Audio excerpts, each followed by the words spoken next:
गोरी फटाफट गे मुड जल्दी गड़ता तोड़ा ले बहुत साटा सट गे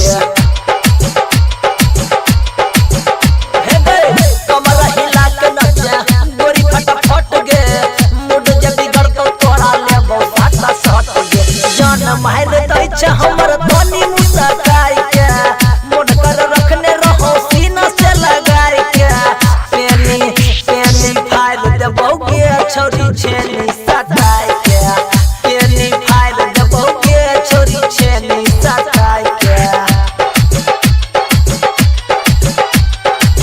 पेनी फाइल दबोगे छेनी सटाई के बुढ़वा जवान के दे खादे रसलीला टाइट जो बनवा तोहर करबो आज ढीला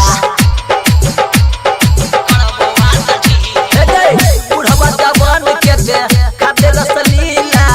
टाइट जो बनवा तोहर करबो आज ढीला छोरा जुवन का मजा लेतो खुशा लाई के देख होने बुढ़वा देखौ कसम लगाई के पेनी फाइल दबोगे छोरी छेनी सटाई के पेनी फाइल दबोगे छोरी छेनी सटाई के पेनी फाइल दबोगे मिक्स बाय सोनू कुशवाहा फेकहा बाजार मोतिहारी रत भर दिल मजा बबुआ मुकेश के तनिक चिखा दे गायक मिथुन मिथलेश के हे बे रत भर दिल मजा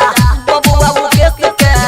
तनिक चिखा दे गायक मिथुन मिथलेश के विपिन संजीत अपना दुआरा बोलाए के गरदा उठे तो अपना कोरा में सुताए के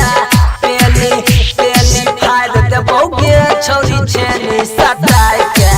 पेनी फाइल दबोगे छोरी छेनी सटाई के नच खाती ओइले हे गई नाच तू ही लाई के सबके देखा दे अपन कमर लचकाई के कमर लचकाई हे गई नच खाती ओइले हे गई नाच तू ही लाई के सबके देखा दे अपन कमर लचकाई के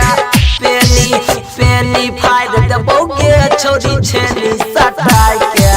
पेनी फाइल दबोगे छोरी छेनी सटाई के नच खतिया लहे गई नाच तू ही लाई के सबके देखा दे अपन कमर लचकाई के पेनी फाइल दबोगे छोरी छेनी सटाई के पेनी फाइल दबोगे छोरी छेनी सटाई के संगीत महल साहेबगंज मुजफ्फरपुर बिहार।